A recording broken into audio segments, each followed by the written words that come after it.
Hi friends, ഇന്ന് Angamaly style മീൻകറിയുടെ റെസിപ്പിയാണ് കാണിക്കുന്നത്. അതിന് ഒരു ചട്ടി എടുത്തു വെച്ചിട്ടുണ്ട്. അതിലേക്ക് ചെറിയ ഒരു സവാള അരിഞ്ഞതും ഒരു 10-15 കൊച്ചുള്ളി നീളത്തിൽ കീറിയതും 4 പച്ചമുളക്, ചെറിയൊരു കഷ്ണം ഇഞ്ചി നീളത്തിൽ അരിഞ്ഞത്, ആവശ്യത്തിന് കറിവേപ്പില, ഉപ്പ്, 1/4 ടീസ്പൂൺ മഞ്ഞൾപ്പൊടി, മുളക് പൊടി 1 ടേബിൾ സ്പൂണ്, മല്ലിപ്പൊടി 1.5 ടേബിൾ സ്പൂണ്.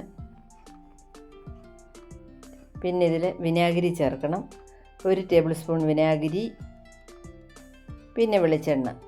ഇത്ര ഇൻഗ്രീഡിയൻസ് ചേർത്തതിന് ശേഷം ഇതെല്ലാം കൂടെ നമുക്ക് കൈകൊണ്ട് നല്ലതായിട്ട് അത് മിക്സ് ചെയ്തെടുക്കണം. നല്ല പോലെ മിക്സ് ചെയ്യണമേ. എന്നിട്ട് അതിലേക്ക് പച്ചമാങ്ങയാണ് ചേർത്ത് കൊടുക്കുന്നത്. ഞാനിവിടെ എടുത്തത് നല്ല പുളിപ്പുള്ള മാങ്ങയുണ്ട്. ഞാൻ 2 പൂള് മാങ്ങ മാത്രമേ എടുത്തിട്ടുള്ളൂ.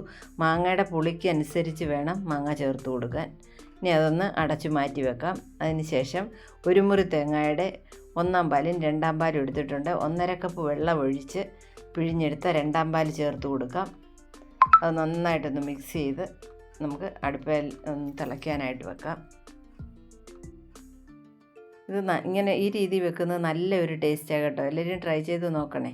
നല്ലതായിട്ട് തിളച്ച് നിന്നിട്ടുണ്ട്. ഇനി നമ്മൾ നേരത്തെ വൃത്തിയാക്കി മീൻ വെച്ചിട്ടുണ്ട്. ഞാനിവിടെ കഷ്ണം മീനാണ് എടുത്തിരിക്കുന്നത്. 400 ഗ്രാം മീനുണ്ട്.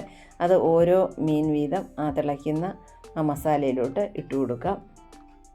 നിരവധി വെറൈറ്റികളായിട്ടുള്ള മീനിൻ്റെ റെസിപ്പികൾ നേരത്തെ ഞാൻ അപ്ലോഡ് ചെയ്തിട്ടുണ്ട്. ഫിഷ് എന്നൊരു പ്ലേലിസ്റ്റ് ഉണ്ട്. അതിൻ്റെ ലിങ്ക് ഞാൻ ഡിസ്ക്രിപ്ഷൻ ബോക്സിൽ കൊടുക്കാം. കണ്ടിട്ടില്ലാത്തവർക്ക് കണ്ടതൊക്കെ ട്രൈ ചെയ്യാം.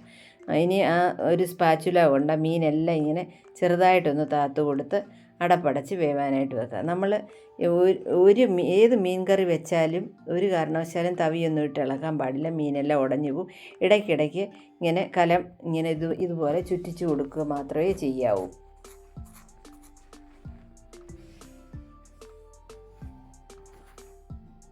പിന്നെ ഈ മീൻകറി നല്ല ടേസ്റ്റ്, അതിൻ്റെ ചാറിന് തന്നെ ഒരു പ്രത്യേക ടേസ്റ്റാണ്. അതുപോലെ ഇതേ രീതിയിൽ അങ്കമാലി മാങ്ങാക്കറി നേരത്തെ ഞാൻ അപ്ലോഡ് ചെയ്തിട്ടുണ്ട്. അതിൻ്റെ ലിങ്ക് ഞാൻ കൊടുത്തേക്കാം. ഇനി നമ്മൾ ആവശ്യത്തിനൊക്കെ വറ്റി വരുന്നുണ്ട്. ഇനി നമുക്ക് 1-ാം പാല് ചേർത്ത് കൊടുക്കണം. 1/2 കപ്പുണ്ടത്. ആ 1-ാം പാല് ചേർത്ത് കൊടുക്കാം. 1-ാം പാല് ചേർത്തതിന് ശേഷം മീൻ തിളയ്ക്കേണ്ട ആവശ്യമില്ല. അത് മാറ്റി വെച്ചതിന് ശേഷം നമുക്ക് കടുക് വറുക്കണം.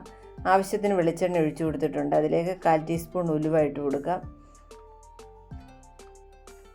ഇനി ഒരു 5-6 കൊച്ചുള്ളി വട്ടത്തിലരിഞ്ഞതും 3 വറ്റൽമുളകും കുറച്ച് കറിവേപ്പില ഇട്ട് കൊടുത്തിട്ടുണ്ട്. പിന്നെ ഒരു ഭംഗിക്ക് വേണ്ടി അല്പം മുളക് പൊടിയും കൂടി ഇട്ട് അതൊന്ന് ഇളക്കി നമ്മുടെ ആ കറിയിലോട്ട് ഒഴിച്ചു കൊടുക്കാം. എൻ്റെ ചാനൽ ഇതുവരെ സബ്സ്ക്രൈബ് ചെയ്യാത്തൊരു സബ്സ്ക്രൈബ് ചെയ്യണം. ഫാമിലിക്കും ഫ്രണ്ട്സിനും ഷെയർ ചെയ്യണം. എല്ലാ റെസിപ്പികളിലും എല്ലാവരും ട്രൈ ചെയ്ത് നോക്കണം. ഈ മീൻ കറി ഈ രീതിയിൽ ഏത് മീനും നമുക്കിതുപോലെ വെക്കാവുന്നതേ ഉള്ളൂ. ഒന്ന് ട്രൈ ചെയ്ത് നോക്കണേ. നല്ല ടേസ്റ്റാണ്. എല്ലാവർക്കും ഇഷ്ടമാവും. കണ്ടാൽ തന്നെ അറിയാമല്ലോ, നല്ല ടേസ്റ്റായിരുന്നു. Thanks for watching.